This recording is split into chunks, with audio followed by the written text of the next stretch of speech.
amour, ne crois plus à ces clichés.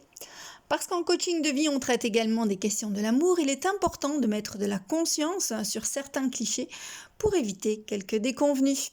Bonjour, je suis Angélique. Qu'on se le dise, il n'existe pas de formule magique ou de règle en amour. Chaque relation est unique et tout le monde se comporte et perçoit ses sentiments de manière parfois complètement opposée.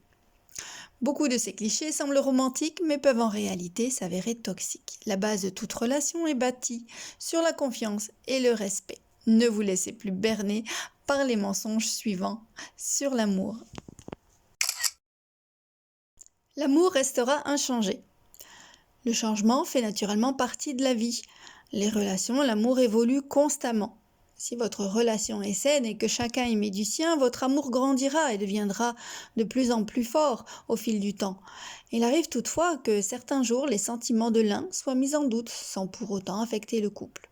Parfois, lors de notre évolution personnelle, le couple dans lequel on s'est engagé ne chemine plus avec notre vision du monde, surtout si l'autre est resté dans son cadre de départ. Exemple, une compagne qui souhaite fonder une famille alors que le compagnon ne le désire pas. Le chemin risque de s'écarter l'un de l'autre et les sentiments avec. Ne pas s'exprimer pour ne pas fragiliser la relation.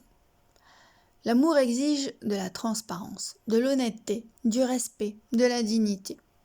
Si vous cachez des aspects de votre personnalité afin d'éviter de blesser ou de faire fuir votre conjoint, vous finirez par vivre dans une prison mentale plutôt que d'une relation amoureuse. Et ce que vous voulez éviter à tout prix se produira. La transparence est une marque de respect vis-à-vis de l'autre. Il lui permet de faire ses choix en connaissance de cause. Vous êtes deux dans le couple, ne l'oubliez pas. La communication peut se faire tout en évitant de blesser l'autre, proposer son avis en toute bienveillance. Si l'autre se ferme à toute tentative de communication, la relation se ternira, car elle n'ira que dans le sens de celui qui contrôle la situation, tandis que l'autre aura déclaré forfait en se taisant. Passer des heures à parler aux autres plutôt qu'à son conjoint reste de l'amour. Bien entendu qu'on peut parler aux autres, mais si votre partenaire passe des heures à parler aux gens sur les réseaux sociaux au lieu de passer du temps avec vous, il faudrait peut-être lui rappeler ses priorités.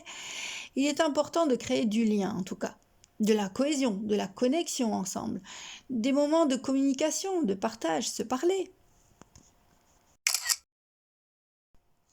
L'amour, c'est souffrir. Voilà une grande croyance qui perdure et qui fait que certaines personnes finissent par se fermer à l'amour. L'amour n'est pas synonyme de torture ou de souffrance. Même si certains moments sont difficiles, votre relation ne devrait jamais être perçue comme un fardeau immuable. Si votre relation n'est que violence et harcèlement, ce n'est de toute façon pas de l'amour. Cela est une relation d'emprise, de contrôle. Ne confondez tout simplement pas. Si vous avez à cœur de travailler sur votre développement personnel ensemble, la communication en sera facilitée. Pas de jeu toxique, pas de jeu de pouvoir. Cela n'est pas de l'amour et fait effectivement souffrir. Je ne peux pas vivre sans mon conjoint. C'est une chose d'aimer une personne, mais c'en est une autre de dépendre entièrement d'elle, surtout pour sa survie mentale. C'est de la relation de dépendance. Notre vie de couple est inexistante, mais l'amour peut renaître. Si un couple ne passe pas de temps ensemble et que sauver la relation devient un calvaire, tous ses efforts seront vains. L'amour ne reviendra probablement pas et le manque d'affection ne fera qu'intensifier la distance, la révolte, la colère entre les conjoints. Avoir une relation apporte toujours amour et bonheur. Des millions de personnes dans le monde sont en couple, mais ne se sentent ni aimées, ni heureuses. Être en couple n'est pas gage de bonheur. Dans la plupart des cas, ces personnes craignent simplement de se retrouver seules. Et d'autre part, certains sont célibataires et connaissent pour autant les joies de l'amour, du bonheur. C'est un état d'être intérieur qui se partage, pourquoi pas avec l'être aimé. Vivre sans amour, c'est possible. En tant qu'être humain, nous avons besoin de l'amour de soi, de l'amour d'autrui pour nous épanouir. L'amour n'est pas seulement une relation sexuelle, elle est partout autour de nous et en nous. La vie de couple construite rend la séparation impossible. Vous pouvez toujours mettre fin à une relation toxique.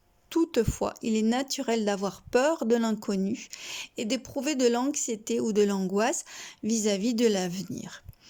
Les autres raisons pour lesquelles une personne n'ose pas toujours aller jusqu'à la rupture sont les suivantes.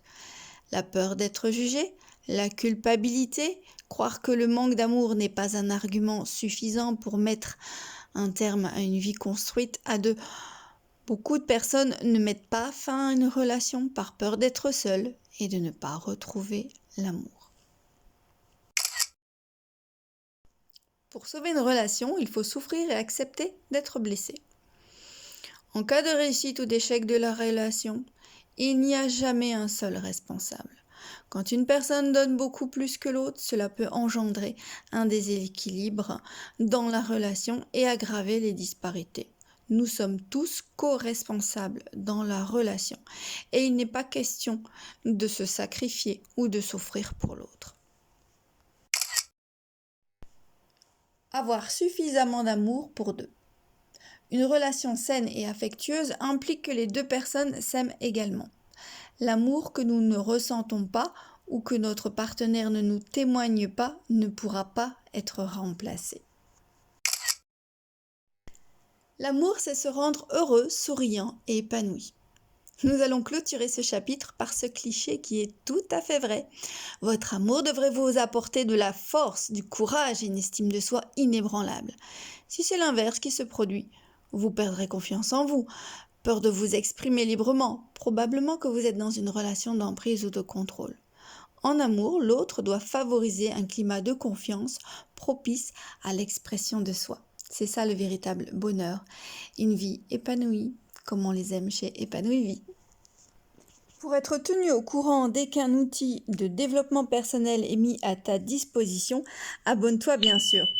Pour soutenir ma chaîne et faire grimper les algorithmes, pense à liker. Tous ces outils, ces sources d'informations, fais-en profiter le plus grand nombre en partageant.